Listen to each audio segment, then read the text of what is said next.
Yo, you got a second? Only if you got a second. I'm going to say something that's really, really important, but only if you got a second. All right. Let me ask you a question. Do you feel misunderstood right now, today, this moment? Okay. And if you do, let me ask you another question, if you don't mind. What do you normally do when you feel misunderstood? I'm listening. Okay. So you're telling me normally you feel anger. You get emotional. You feel as though you got to explain yourself. You feel as though you had to defend yourself. And the perception of others kind of hurt you because you want them to understand. And it's frustrating, isn't it? I feel your pain. We all been there. So let me help you. Okay, let me help you. All right. Settle down. Welcome to being sanctified. Oh, you didn't know? Sanctification means you are separated and called out. Yeah. So welcome to sanctification. You're not crazy. Calm down. Let me explain to you what's going on if you're feeling confused and misunderstood. All right. So when you are in that position, let me tell you what's exactly going on. If you turn to the book of Acts, chapter 1, verse 7, it says, the time and the seasons are placed in the hands of the Father. Do you know what that means? Respectfully, none of your business. Yeah. That means whatever he's getting ready to do is none of your business. Unless he want to tell you. And whatever he's doing with you, it's none of their business. And whatever he's doing with me, it's none of your business. Yeah. Because it's called a relationship. And what he has called me to do, he didn't call you to do. So you won't understand what he called me to do because he didn't tell you what he called me to do. And I won't understand what he called you to do because he didn't tell me what he called you to do. So now we got a misunderstanding. Well, let's clear that up real quick. Nowhere in the Bible it says we are to be understood. No, check it out. Google it, search it, chat GPT it. There's nowhere in the Bible we are called to be understood. Nowhere. So stop explaining yourself. That's part of the misunderstanding. Oh, okay. What do you do? Okay, I'm going to tell you. Sit down. I'm going to tell you what you do. You don't do nothing. What? I know. That's the hardest part, isn't it? Not to do nothing. Well, the book of Ephesians, chapter 6, verse 13 tells us this. When you have done all, stand. Yep. Oh, you didn't know that Yahusha is in the same boat as you and I? Oh, yeah. They've been calling Yahusha Jesus for less than 500 years. Jesus, Jesus, all these names they calling him, and that's not even his name. You don't think he feel a certain kind of way, misunderstood? And guess what he's doing about it? Nothing. He's standing. Oh, why? Okay, let me tell you why. Because he understand his position. He understand who he is. And he ain't finna let nobody rattle him because he is in control of what he is destined to do. And can't nothing stop that. So that's why he's composed. Oh, you didn't know you can do the same thing? Oh, let me give you your superpower. They didn't give you your superpower. Let me give you your superpower. You ready? It's called faith. F-A-I-T-H. Yeah, that means you can know the end from the beginning and the beginning from the end. It's all a matter of faith. Faith is, say it with me, faith is the substance of things hoped for, the evidence of things not yet seen. Oh, you still don't get that. Okay. So whatever he called you to do, he's going to do it. So he told you what he's going to do. That's called the end. You know how it's going to end. And you know that he's called you to do it. That's called the beginning. You got that? Okay. Oh, he didn't tell you the middle part. Oh, that's where you confused that.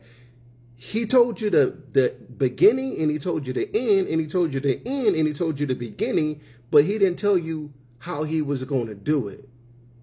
Oh, then that's why you got to stand on what he said, because faith is your substance.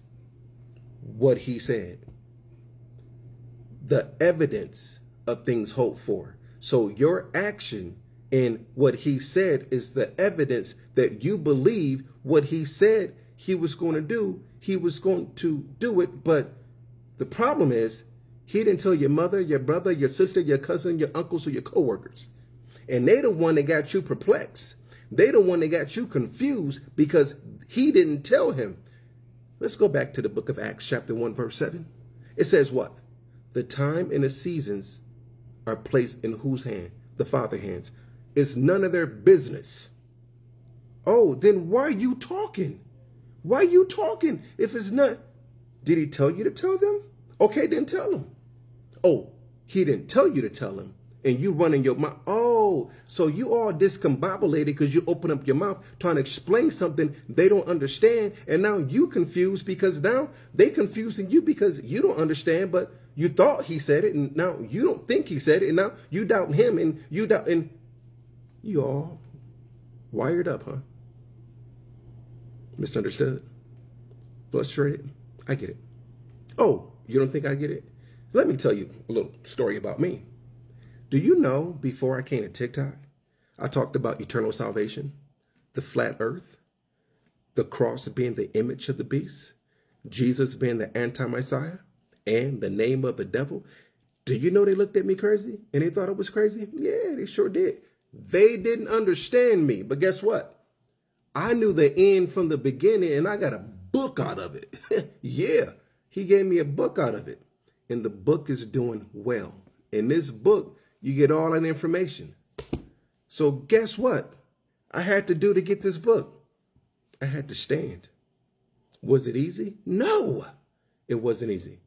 Oh, let me help you understand. We're not alone in this. Do you know who Ezekiel the prophet is in the book of Ezekiel, chapter 4, verse 4?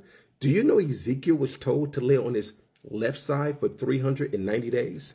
Yeah, for the iniquity of the house of Israel. Yeah, and then when he got done with that, he was told to turn on his right side for 40 days and lay there for the iniquity for the house of Judah. You don't think people thought he was crazy to see somebody that's laying there for over a year and then see somebody laying there for 40 days? They didn't understand Ezekiel.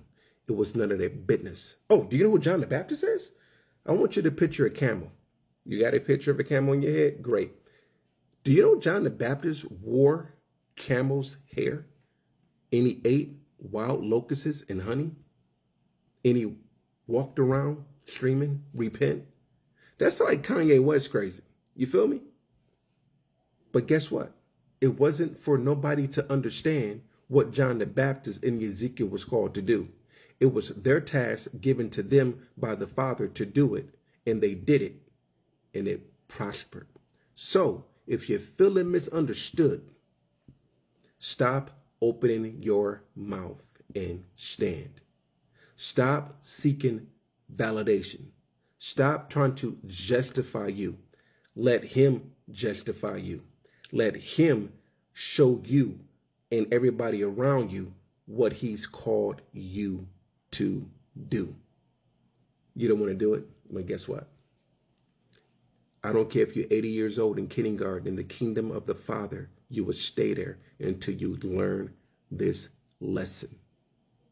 You cannot get promoted until you understand exactly what he's called you to do and for you to stand. But the more you open up your mouth and trying to justify yourself, you're only causing other people to look at you crazy unless you're preaching the gospel. But if you're telling people what he's called you to do, like I did, yeah, it was hard. Guess what I do now? I don't tell nobody what he's called me to do. I just do it. And I did it by his grace. So with all you're getting, get truth. Stop opening up your mouth. You're not crazy. You're sanctified. You're separated. It's nobody's business to understand what he's called you to do. Until next time, and thanks for listening to me.